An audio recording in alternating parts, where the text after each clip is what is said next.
So Robert Reich made this video, and Reich is kind of like a hack economist, and he talks a lot about wealth inequality.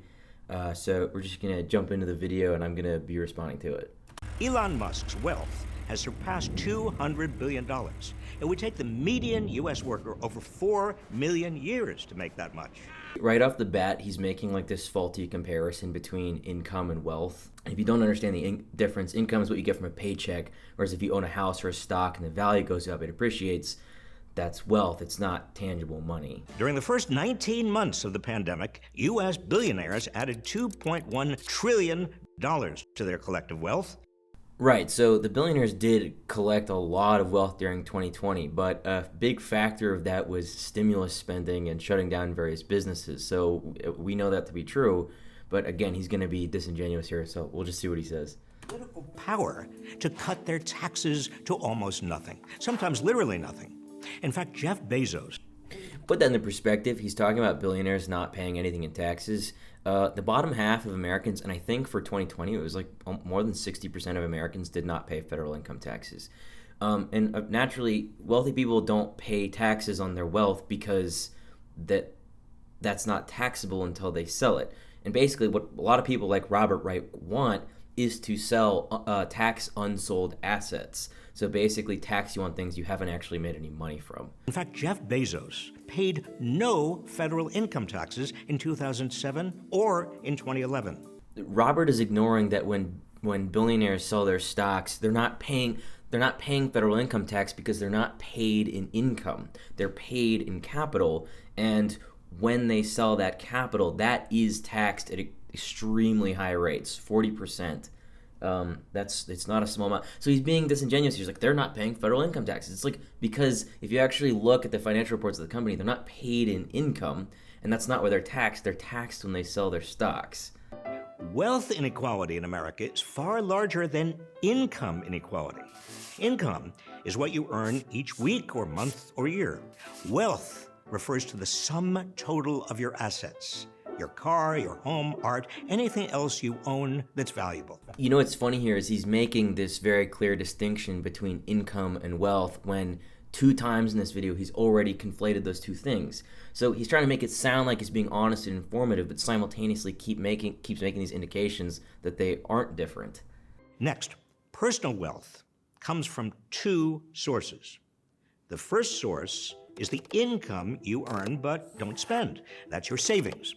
Which, by the way, he made that distinction. It's important. That's why a lot of people don't have wealth. Obviously, there are a lot of people who are poor because of life circumstances, but there are a lot of Americans who don't have wealth because they take on debt for cars, they go to college when they don't really have a plan, they spend all their money on things they don't need.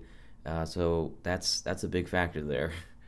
Personal wealth is whatever is handed down to you from your parents, grandparents, and maybe even generations before them. In other words, what you inherit. So he kind of made that comparison there. It's a little sneaky. So he's basically implying he's like, you have to work for your wealth, but then there's these other people who inherit wealth, right? And so he's like, so they stack up all this big wealth. He's talking about generational wealth. This is, he didn't say it explicitly, but the way he shows like the graphic growing the wealth, that's not real life. Generational wealth doesn't usually last more than a couple generations, and for most people, that wealth is lost after the first generation. And that's actually also true for income. If your parents were high income, there's basically an 80% chance that you won't be high income too. So like, for example, Jeff Bezos, he was given $300,000 by his parents, but it's like, you have to understand that $300,000 is translated into over $1 trillion company, whereas a lot of people's parents will spend $200,000 for them to go to college, and then they work at McDonald's afterwards. So it's like, 2 people with the same amount of money do a completely different outcome. So 1% owned about 20% of the nation's total household wealth. Now they own over 35%. If someone invested $1,000 in 1978 in a broad index of stocks, say the S&P 500, they would have $31,823 today. And what he's not going to tell you here about the people's stocks, billionaire stocks growing so much, he's not going to tell you, and he would never be interested in explaining this because that wouldn't fit his agenda, that one person gaining money does not make another person lose money. So a lot of people have this idea, it's like, oh, because Elon or Jeff Bezos have this money, that means I can't have it. It's like, well, if Jeff Bezos weren't there, if Elon Musk weren't there, that wealth probably wouldn't exist. So it would just be there for nobody. They would have $31,823 today, adjusted for inflation. Who's benefited from this surge? The richest.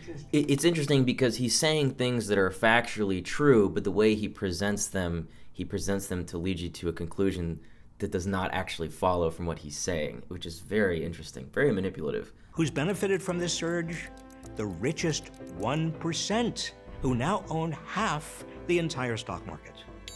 But the typical worker's wages have barely grown. Did you see that? The billionaire's wealth has increased, but the wages, which by the way, he doesn't mention that it's adjusted for inflation, wages have not actually stagnated. Wages have kept up with inflation, which I'm not saying that's good, but again, he's conflating wealth with income when he just spent 2 minutes of the video explaining why they were different. Again, very disingenuous. Take, for example, the Waltons, the family behind the Walmart empire, which has 7 heirs on the Forbes Billionaires list. Isn't that funny, though, that just how wealthy their family is, and there's only 7 billionaire inheritance? I mean, is anyone else surprised that it's not more? Part of that is because they don't retain their wealth.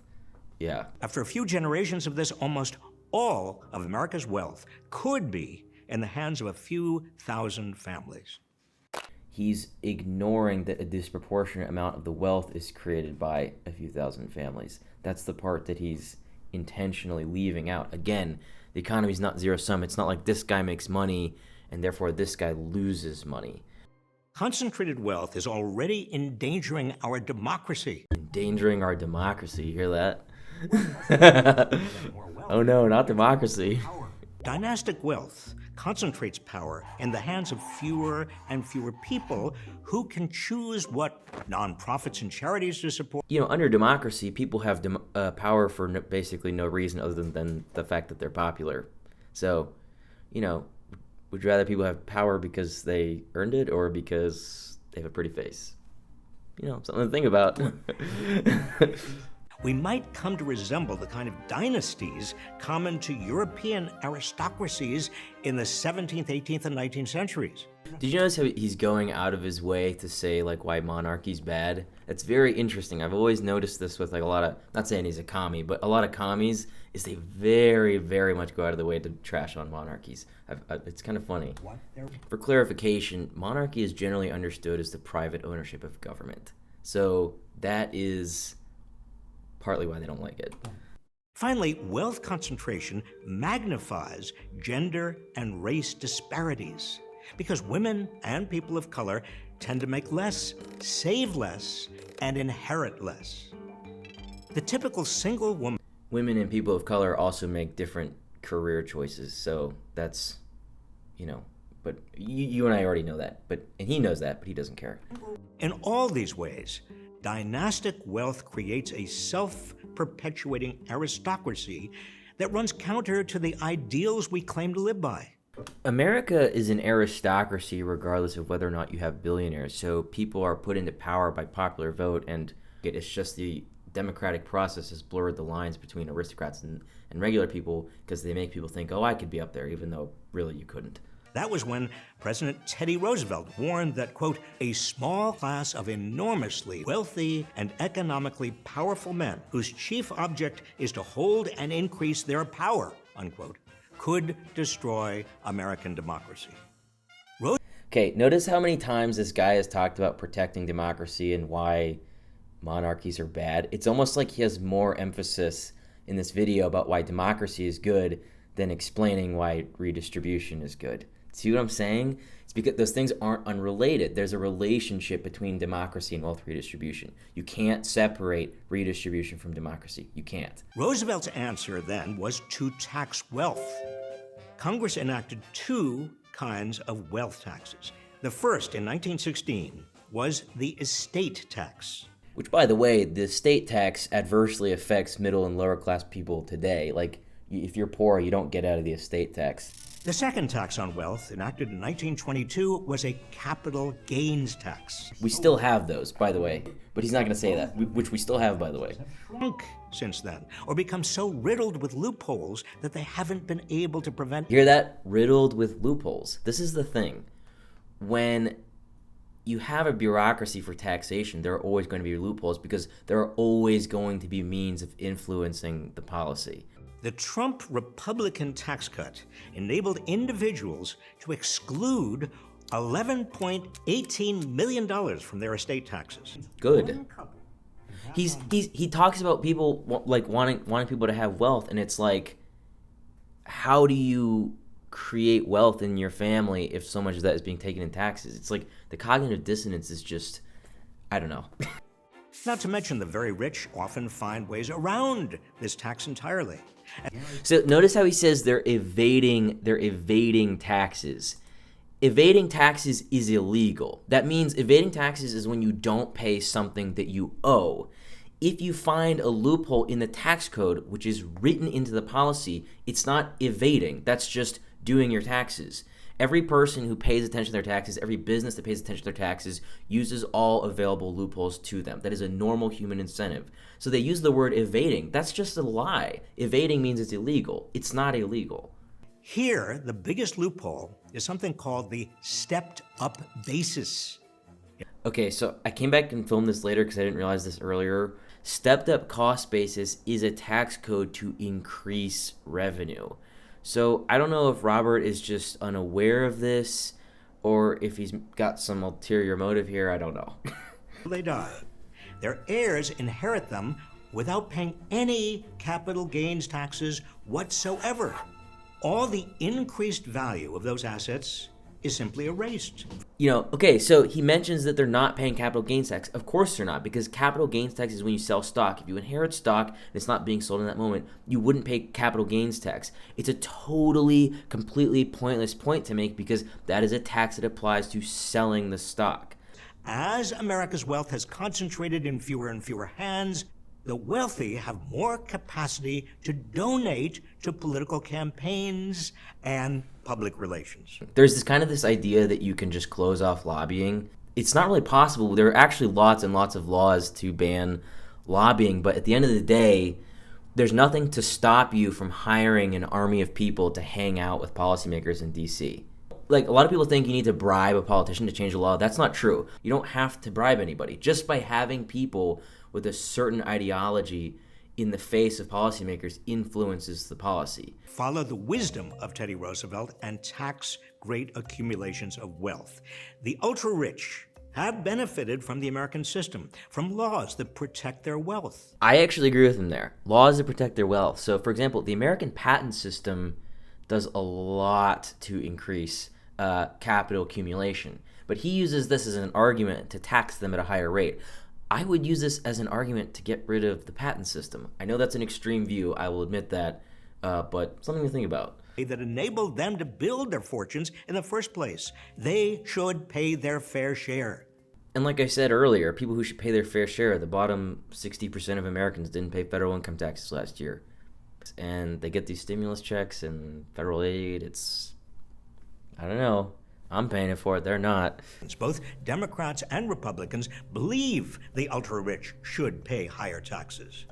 Yeah, that's the other thing. A lot of free marketers might think that taxing the rich is like a liberal thing, but I would argue that in terms of economics, conservatives and liberals are actually very similar. They don't really differ on very much stuff. So, closing the stepped-up basis loophole, raising the capital gains tax, and raising the capital gains tax. They say it won't affect lower income people, but it always ultimately does. Whenever they change capital gains or income taxes, they say, oh, it's just affecting on rich people.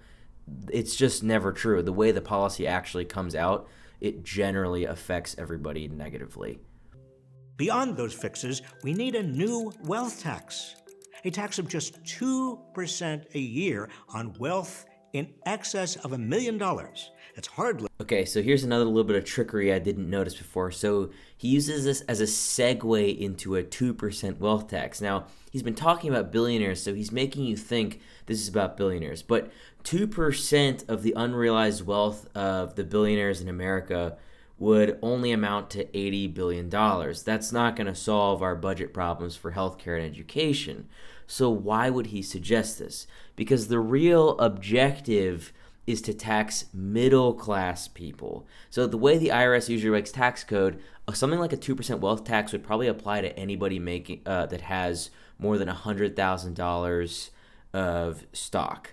But it would generate plenty of revenue to invest in healthcare and education so that millions of Americans have a fair shot. Part of the reason the cost of healthcare and education are so expensive is because so much money is being pumped into it from debt credit expansion, which is stimulated by the government. Robert is an economist. I think I'm sure he knows that, but for some reason elects to not care that he knows that. I don't know why. One of the most important things you as an individual can do is take the time to understand the realities. Understand the realities. He's helping you. He's definitely not driving you to a political narrative. He's helping you. I'm just helping you. I just want to help you. I just want to help everybody. He's such a sleazebag. I hate this guy. In America, and how the system has become rigged in favor of those at the top, and demand your political representatives take action to unrig it. If you do what he's saying, just increase taxes on the rich, that doesn't necessarily benefit other regular people because the government's just going to spend that money on stupid crap, and a lot of which doesn't help anybody. I mean, take the military, for example. The net social influence of the wars we engage in is generally negative. It reduces trade, lives are lost, money is lost, things are destroyed. People come back with psychological disorders from the military. I mean, it's just...